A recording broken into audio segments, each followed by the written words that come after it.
Mais nous sommes vraiment témoins de choses absolument horribles dans notre pays en ce moment.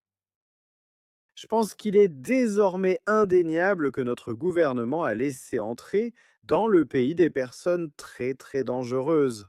Et les gens prennent conscience de la triste réalité dans laquelle se trouve désormais notre pays, après des années d'une approche complètement insensée de tout cela.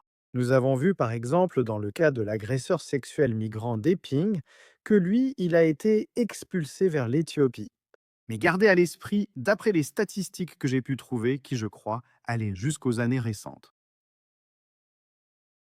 1900 personnes d'Éthiopie sont encore arrivées ici illégalement par bateau depuis la France. Alors pourquoi ne sont-ils pas expulsés? Nous avons aussi vu que des dizaines de milliers de personnes venant d'Afghanistan, par exemple, arrivent illégalement par bateau depuis la France.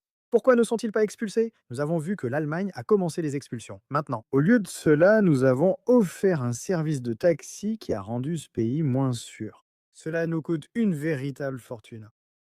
Et nous avons clairement besoin d'un gouvernement qui place la sécurité de notre peuple au-dessus de ces notions bizarres et tordues du droit international qui, en réalité, rendent notre population moins en sécurité.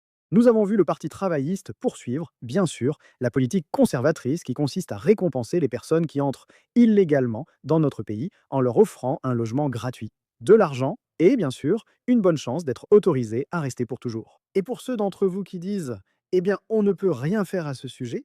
Regardez en fait l'impact qu'a eu l'administration Trump en matière de migration illégale. Même la British Broadcasting Corporation rapporte que les passages illégaux à la frontière sont à leur niveau le plus bas depuis 50 ans. Et vous avez vu les autorités américaines, ça? Ils ont arrêté plus de 10 000 personnes soupçonnées d'avoir enfreint la loi sur l'immigration, rien qu'entre janvier et juin, soit une moyenne de 750 arrestations par jour.